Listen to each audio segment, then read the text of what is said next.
Hey there, friends and enemies. JoPa here again, and today I want to talk about a topic that seems to be popping up all the more frequently these days, especially with live service games such as the First Descendant and Helldivers 2. That topic is the decreasing player populations and how worried players should be about that happening, because I do think a lot of people will look at a game that is dropping in player numbers and instantly be worried. Some people will say the game is dead or dying, but I don't necessarily think that's the case. I do feel like a natural rise and fall in player counts is something that should be expected from everybody, whether it's players and developers over time. And there's a couple things that will indicate how successful the game will be long term, on top of just the player numbers at any given time. Now, a little bit about me and my background in talking about this. I've been playing Destiny 1 since day one of D1.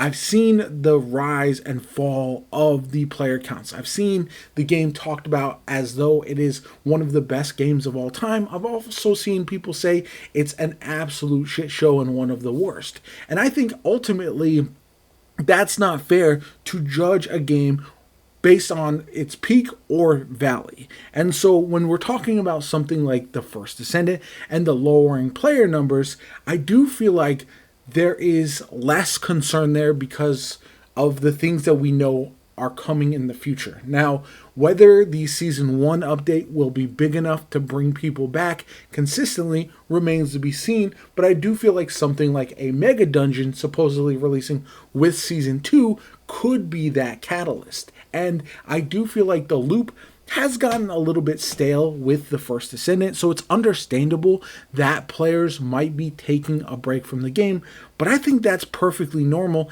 and should actually be encouraged. You shouldn't be expected to grind these games all day, every day, and if you put the game down for any given point of time, you just give up.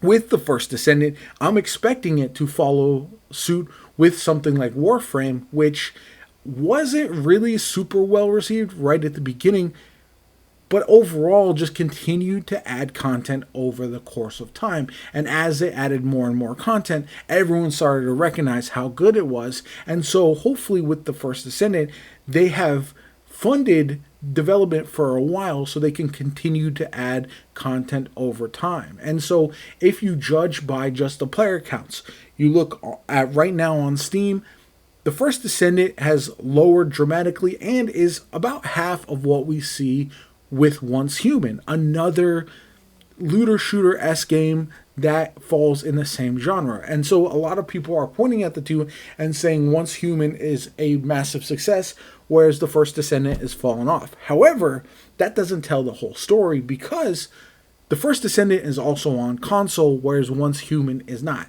And the First Descendant was in the top 10 most played games on Xbox and PlayStation as well on console. So that leads me to believe the player counts are still very healthy despite the content slowing down. The developers have continued updating the game, and it does seem like they're going to continue to add more new content, change up the way we farm, and do things in the game to allow us to get a little bit more from our time and not feel like we have to just endlessly grind with nothing to grind for. There's no end goal, end game, or anything of that nature. Once you've beaten all of the Colossi and you've unlocked a bunch of different characters, you've got your build perfected, there's really no need to keep going at this particular time, because there isn't anything like a raid or some kind of content of that nature. So I do feel like while the game has slowed down, it's still got a really respectable number on Steam, and we've got a lot of players on console as well,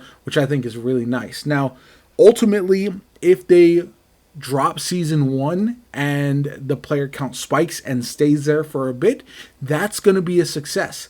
Will that last all the way to Season 2? Probably not. But as long as it's able to encourage players to come back when they drop new content and people stick around for a bit when they do drop that new content, that is where they're going to be successful. No game can capture players all the time. Even Fortnite, while the numbers are different when you look at top to bottom, it goes through highs and lows as well. So that's something to keep in mind. I'm more concerned personally with Helldivers 2 because we just had their first major update in a while and it was not received well despite some new content. I do feel like that game is missing a spark. It's been out for a lot longer than something like the First Descendant and just feels like we're waiting on a new race, some new content to really take hold that's going to get you excited, that changes up the way you play the game. And right now, there just isn't that. It felt like jumping in. It was fun for a little bit to check out the new update and see what they had in store for us. But at the end of the day, it felt like exactly the same game with some of the same problems that I stopped mostly playing the game for. And that's going to be the other issue with these types of games. When you drop the new content, it's got to be content that players are going to be excited about checking out for a longer period of time than just like a day or so. Destiny has this problem where they will drop seasonal content. You'll jump in, you'll be done with the seasonal story mission in 10 minutes, and there's nothing else new to look forward to. So you kind of logged in, checked the store, checked the new content, done it for like a half an hour or an hour, and then you're off for the remainder of the week. And that's really something that I hope that other games like the First Descendant and Helldivers 2 don't fall into that, because that's really why I think players get frustrated, is that many would rather you drop a bunch of cool new content all at once so they can jump in, engage with it, really play it to their heart's content, and then when they're kind of over it, they take a step back and try something new, play a different game, or maybe check out some other content within that game as well.